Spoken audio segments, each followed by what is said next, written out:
इस रस्साकसी में ऊर्वा की देह का निचला भाग सफल होता लग रहा था। उसकी देह का मानवीय भाग निचले भाग का भार नहीं उठा सका और खंबे से उसके हाथ छूट गए।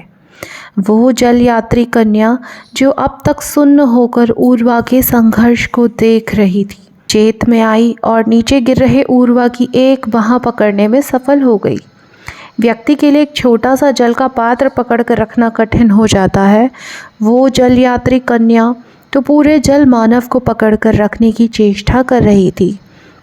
स्वाभाविक रूप से वो असफल होने वाली थी। ऐसा करने की चेष्टा में उसने स्वयं को भी संकट में डाल दिया था। अब वह खंबे के बाहरी और एक हाथ से लटकी हुई थी और न केवल स्वयं का बल्कि ऊर्वा का बोझ भी उठा रही थी। उसका मस्तिष्क सही से काम कर रहा होता तो वह ऊर्वा को छोड़ देती और खुद को बचाती। उधर ऊर्वा के मन के किसी कोने में भी क्षीण ही सही एक इच्छा थी कि कन्या उसे छोड़ देती, लेकिन उसके मन का दूसरा कोना खुश था कि कैसे वो कन्या आसानी से उसके जाल में फंस गई थी। लगाव का खेल देखिए। ऊर्वा को बचाने के विचार से कन्या को इतना लगाव हो गया था कि उसने ऊर्वा को छोड़ा ही नहीं।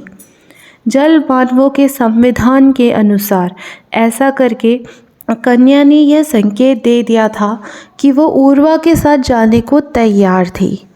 ऊर्वा तो उसे सागर की गहराइयों में ले जाना चाहता था, यानी कन्या ने परोक्ष रूप से जल कन्या बनने के लिए अपनी अनुमति दे दी थी। फिर क्या था, ऊर्वा ने कर्मकांड पूरे किए और कन्या को जल कन्या में बदल करके उसे अपना वंशज बना लिया। अगले कई वर्षों तक ऊर्वा ने अपनी वंशज के पिता होने का सुख भोगा। पिता के सुख में प्रेम, संतोष और गर्व का मिश्रण होता है। इस मिश्रण का आनंद लेते लेते उसकी आयु बीत गई। समय बीता और वह दिन भी आ गया जब उसे अपने राज्य के लिए बलिदान होना था। मौत का उत्सव शुरू हो गया, जिसमें उसे जीवित ही एक विशाल राक्षसी मछली के मुख में प्रवेश करना था।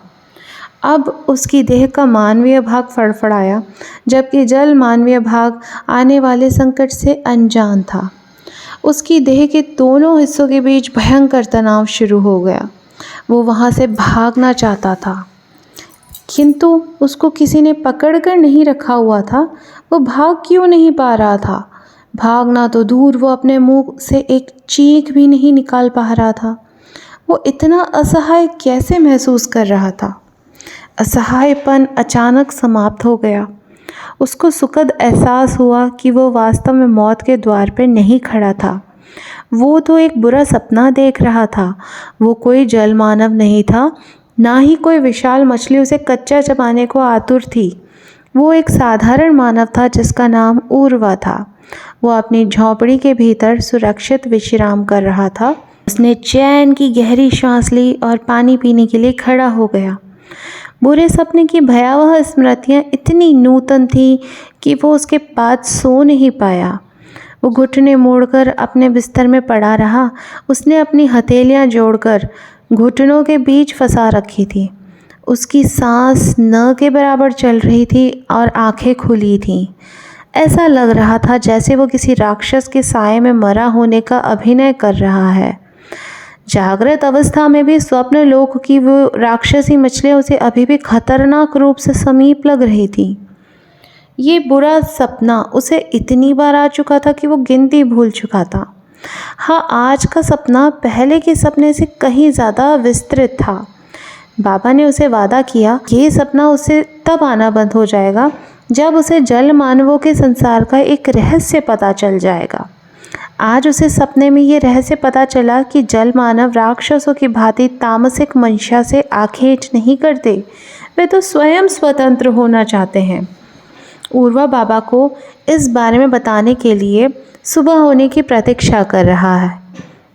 वो आशा कर रहा है कि उसे बुरे सपने से हमेशा के लिए मुक्ति मिल गई थी। सब कुछ तो देख लिया था आज उसने, अब क्या शिक्षा लेनी शेष रह गई थी। ऊर्वा नित्य मातंग समाज के कर्म कांडों को संपन्न करने में बाबा की सहायता करता था। सुबह होते ही वो बाबा का हाथ बटाने पहुंचा।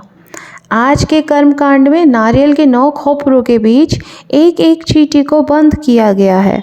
खोपरे कर्म कांड स्थल की परिधि पर रखे हुए हैं।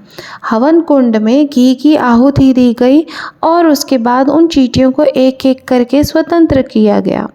चींटियां स्वतंत्र होकर जिस आड़े टेढ़े रास्ते में भागी, उस रास्ते को एक टहनी से उल्लेखित किया गया। उसके बाद उस रास्ते पे चला गया। ये कर्मकांड आत्मा के नश्वर संसार में की जाने वाली बेतरतीब और गणित से न मापी जा सकने वाली यात्रा को दर्शाता था। ऊर्वा वार्ता शुरू करते हुए बोला, बाबा, मैं समुद्र के बीचों बीच एक चट्टान पे मृत्यु की प्रतीक्षा कर रहा था कि एक कन्या वहाँ उपस्थित हुई।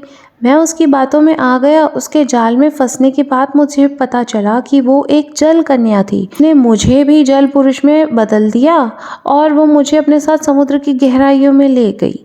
उनके लोक में मुझे एक बहुत ही भावनात्मक रूप से सूखा जीवन जीना पड़ा और अब आप मन ही मन उस जल कन्या को सदा की तरह भला बुरा कह रहे हैं, वो है ना?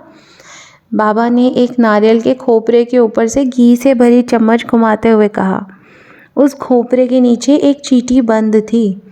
मातंगों के लिए कर्मकांड के बीच में वार्तालाप करना नई बात नहीं थी, बल्कि वे कर्मकांड से अधिक महत्व ज्ञान की वार्ता को देते हैं।